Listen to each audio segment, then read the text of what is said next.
এবার রংপুরে চলে যেতে চাচ্ছি। রংপুর থেকে মাছ মাংসের বাজারের খবরাখবর জানাতে যুক্ত হচ্ছেন আমাদের সহকর্মী মোহাম্মদ রফিকুল ইসলাম। রফিক, কেমন দেখছেন আসলে মাছ মাংসের বাজারের বর্তমান চিত্র, জানাবেন আমাদের দর্শককে।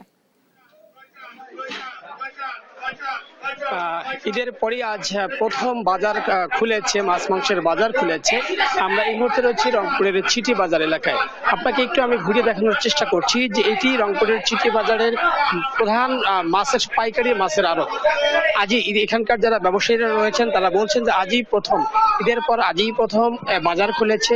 তো এখানে যারা পাইকারি বিক্রেতা রয়েছে দেশের বিভিন্ন প্রান্ত থেকে মাছ নিয়ে এসছেন।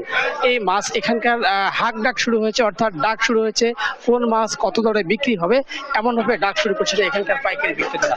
আমরা বিভিন্ন অঞ্চল থেকে, অর্থাৎ রংপুরের বিভিন্ন এলাকা থেকে খুচরা বিক্রেতারাও এসে এখানে ভিড় করছেন। আমরা ইতিমধ্যে এখানে খোঁজ নিয়েছি যে কোন মাছ কত দামে বিক্রি হচ্ছে। তো এখানে ট্যাংরা মাছ, অর্থাৎ দেশি যে ট্যাংরা মাছ, সেটি 580 টাকায় বিক্রি হচ্ছে। রুই মাছ পাইকারি দরে বিক্রি হচ্ছে 300 টাকায়। ঠিক একইভাবে কাতলা মাছও 300 টাকায় বিক্রি হচ্ছে। চিংড়ি মাছ, গলদা চিংড়ি যেটি বড় চিংড়ি, সেটি 1200 টাকায়, এবং ছোট চিংড়ি 700 টাকায় বিক্রি হচ্ছে।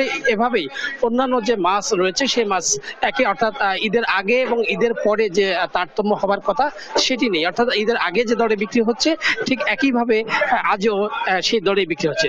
আরেকটি বিষয় যদি বলি, যেহেতু ঈদের আজ তৃতীয় দিন, আমরা বিভিন্ন কয়েকটি মার্কেট ঘুরে দেখলাম, মাংসের যে বাজার সেটি ঘুরে দেখলাম। এখন পর্যন্ত কিন্তু মাংসের দোকান খোলেনি। অর্থাৎ ঈদের যেহেতু এই ঈদে কোরবানি দিয়েছে মানুষজন, সেখানে মাংসের চাহিদাটা কম থাকার কারণে মাংসের দোকান খোলেনি।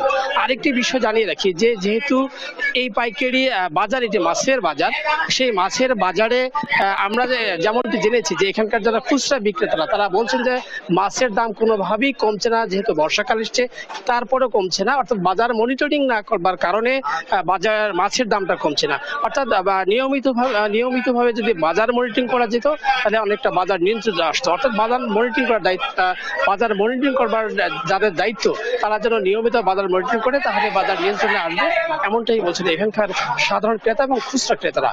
তো এই ছিল রংপুর থেকে মাছের বাজার থেকে সর্বশেষ খবর। আমাদের সহকর্মী মোহাম্মদ রফিকুল ইসলাম যুক্ত হয়েছিলেন রংপুর থেকে।